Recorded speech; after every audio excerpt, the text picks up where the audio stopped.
안녕하세요. 다산이드 전병칠 원장입니다. 여러분들이 전기 기능사 자격증을 취득하시는 데 있어 저와 함께 오랜 시간을 공부하셨다면 아주 여러분들이 공부가 재밌었을 거라고 저는 생각을 합니다. 물론 재미만 있는 것은 아니죠.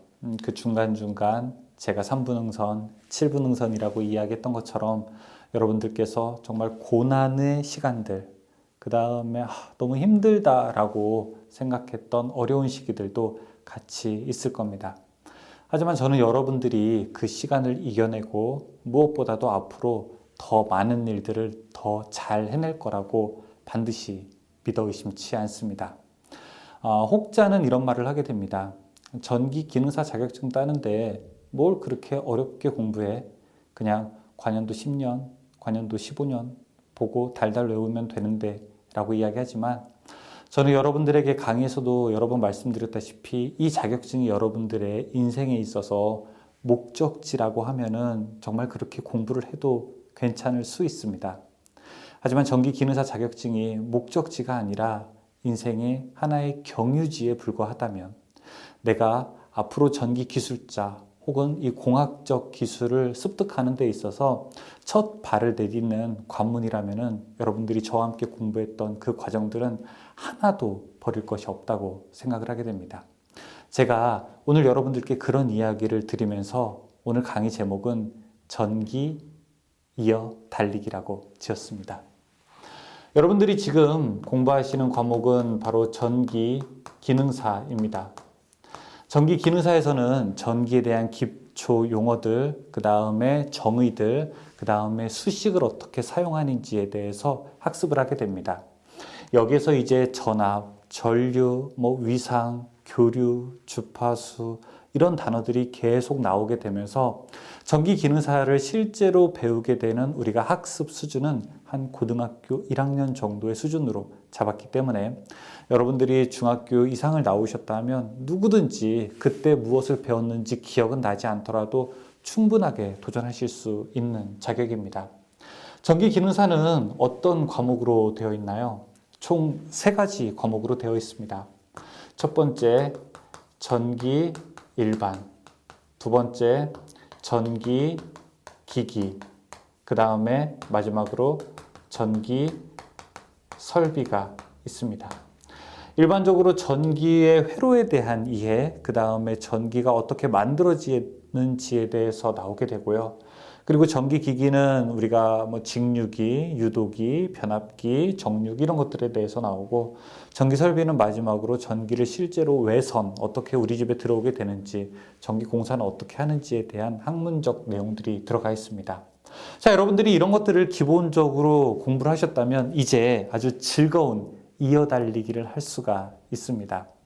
여러분 이거를 잘 공부하시게 되면은요, 관연도를 그냥 달달 외운 분하고는 이제 차원이 다른 달리기가 가능합니다. 전기 기능사에서 절대 끝난 것이 아닙니다. 여러분 앞으로 여러분들의 경유지는 어디가 될 거냐면요, 바로 전기 기사가 될 것입니다. 전기 기사, 전기 산업 기사 똑같습니다. 전기 그냥 기사라고 부를게요. 전기 기사를 공부하게 되면요, 이 앞에서 배우셨던 전기 일반이 그대로 가서 전기 기사는 5가지 과목이 되는데 전자기학과, 그 다음에 회로이론으로 분류가 됩니다. 전기기기는 그대로 똑같이 과목이 돼서 역시 전기기기가 됩니다. 전기설비는 그대로 가서 전력공학과,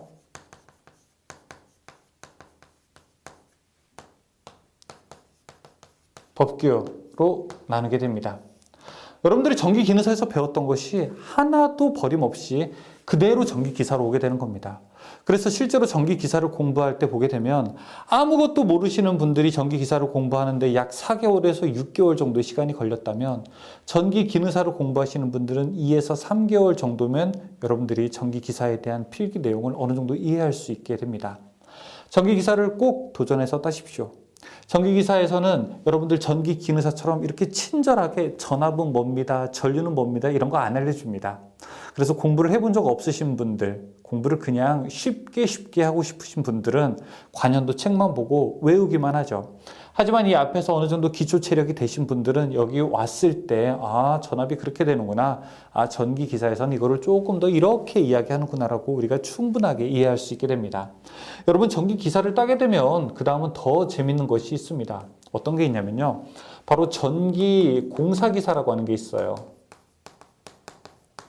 전기 공사 기사는 이 전기 기사를 딴 사람들은 하나, 둘, 셋, 네 과목을 면제해 주기 때문에 한 과목만 합격하면 자격증을 주게 됩니다. 어떻게 되냐고요? 전기 자기학 대신 전기 응용이 들어가게 되고요. 나머지 네 과목은 어떻게 되냐면 면제가 됩니다. 이걸 우리가 국가기술 자격 필기시험 상호 면제 제도라고 부르게 됩니다. 이 100문제가 출제가 되는데 그 중에 20문제 풀어서 20문제에서 60점 넘게 되면 합격하게 되는 겁니다. 역시 전기 응용도 마찬가지로 여기 전기 설비와 전기 일반에서 파생된 학문이 되게 되는 겁니다. 자, 이렇게 해서 끝날까요? 아닙니다. 이 전기 분야가 있지만 또 반대로 이제 다른 분야로서 여러분 소방설비 기사라고 하는 것도 있습니다. 소방설비 기사에서도 역시 소방전기 일반, 역시 전기 기능사에서 또 기계 쪽으로 파생된다면 공존행동 기계기사가 있습니다.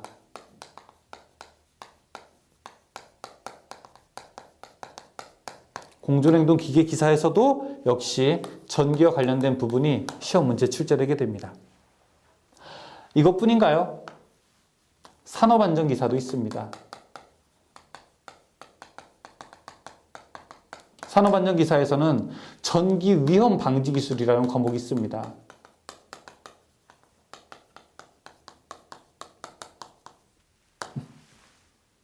이런 내용들은 여러분들이 전기기능사로 기초체력을 다졌다면, 전기기능사로 공부하시면서 용어에 대한 이해가 어느 정도 되셨다면 정말 쉽게 접근할 수 있는 부분이죠. 자, 제가 전기기능사를 관연도 문제만 무조건 외워서 합격해라 라고 하시는 분들께 제가 질문할게요.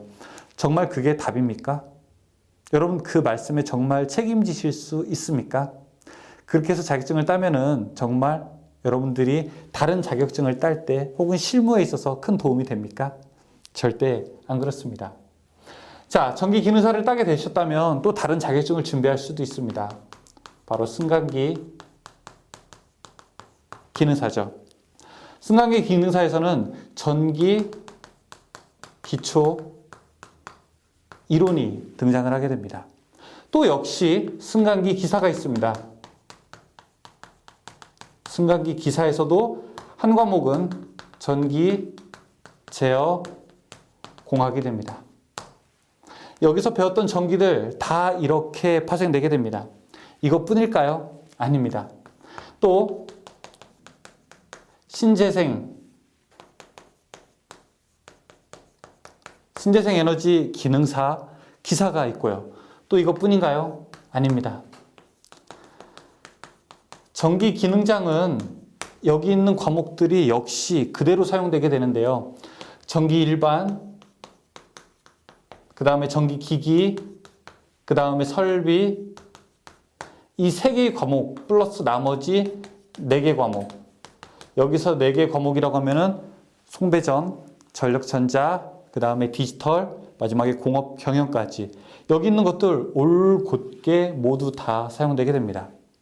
제가 이런 말씀을 드리는 이유는 여러분들이 관연도를 외워서 공부해서 어떤 우연하게도 필기 합격했다고 하는 것이 여러분들이 그 순간에는 아주 큰 이익일 것 같지만 장기적으로 봤을 땐 여러분들 더 손해일 수 있습니다. 저도 여기 있는 자격증 거의 대부분 가지고 있지만 제가 가장 중요하게 생각하는 것은 바로 이 자격증입니다. 이 전기기능사를 공부할 때 또 역시 지금도 전기기능사 책을 보게 되면서 여기 있는 내용들이 얼마나 기초가 단단하게 되면 다른 자격증을 공부하게 될 때 정말 쉽고 재미있게 할 수 있게 되죠. 그런데 여기서 만약에 우리가 그냥 암기로만 공부를 했다면 이 다른 자격증을 공부할 때 역시 암기 수준을 벗어나지 못하고요. 여러분들 암기 수준을 벗어나지 못하게 되면은 현장에서 다양한 일들을 만났을 때 그 현상들이 왜 발생하는지를 우리가 공학적으로 설명하지 못하는 가짜 기술자가 됩니다. 여러분, 공부를 하는 데는 왕도가 없습니다. 여러분, 공부를 하는 것은요, 이 공부가 어디에 날아가는 것이 아닙니다. 모두 다 여러분들에게 올곧게 사용되고 여러분들의 머릿속에 다 차곡차곡 쌓이게 됩니다. 공부하는 시간을 아까워하지 마십시오. 공부를 하는 것들에 대해서 여러분들이 조금이라도 실망하지 마십시오. 여러분들 정말 잘하고 계신 거고, 누구보다 조금 느리게 가더라도 여러분들이 제대로 걷고 있다면 이후에 더 긴 인생의 목표를 항해할 때는 무엇보다도 시간, 금전, 그리고 기술적인 것들이 훨씬 더 그렇지 않는 분들보다 유용하게 사용될 것입니다. 현장에서 이러한 자격증을 따더라도 사용이 제대로 안 된다고 반론하시는 분들이 계십니다. 그렇지 않습니다. 자, 이제 이런 것들을 우리가 그냥 대충 공부했다고 하더라도 전기기사 갔을 때는 정말 친절하지 않다고요. 전기기사에서 가나다라를 알려주지 않는다고요. 여러분, 우리가 고등학교 과정 갔는데 A, B, C, D부터 알려줍니까? 그렇지 않죠. A, B, C, D를 배우는 것은 초등학교 때 배우고 올라와야 되는 거죠. 이 상위 단계에서는 그 앞에 있는 선수학습 요소에 대해서는 선지식을 확보했다고 생각하고 넘어가기 때문에 여러분들 공부가 정말 힘듭니다. 그래서 전기 기사 공부를 하시는 분들 중에서는 앞에 공부가 잘 안 돼 있으신 분들은 자꾸 앞에 공부를 하려다 보니까 강의도 많고 공부하기 싫고 그 다음에 귀찮고 힘드니까 관연도 책 보고 무조건 외워야죠. 관연도 책 보면 외워집니까? 여러분, 관연도에서 만약에 자, 이 기호 나왔다고 한번 해보죠. 이거 뭐라고 있습니까? Z라고 있습니까? Z라고 읽으면 안 되는 거죠. 그분은 절대 합격 못합니다. 이건 임피던스죠. Y는 어드미턴스죠. 이게 무슨 뜻인 줄은 완벽하게 우리가 설명하지는 못하더라도 대충 무슨 뜻인지는 알고 있어야 되는 거죠. 그래야지 공부하기가 훨씬 더 쉽습니다. 전공자들은 여러분들 관연도만 봐도 괜찮아요.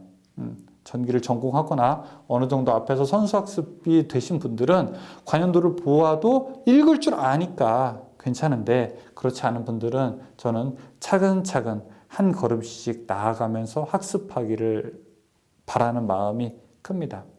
요령 있게 공부하게 되면 결코 머릿속에 남는 지식이 없게 됩니다. 전기기능사 자격증을 따신 다음에 어떤 걸 공부해야 될지 모르겠습니다 라고 질문을 하시거나, 아니면 전기기능사를 내가 왜 이렇게 열심히 해야 되는지 모르겠습니다 라고 하는 분들이 저에게 질문을 해주셨기 때문에 이런 내용들을 여러분들께 말씀드립니다. 여러분들이 공부하시는 시간 단 하나도 헛된 시간 없고요.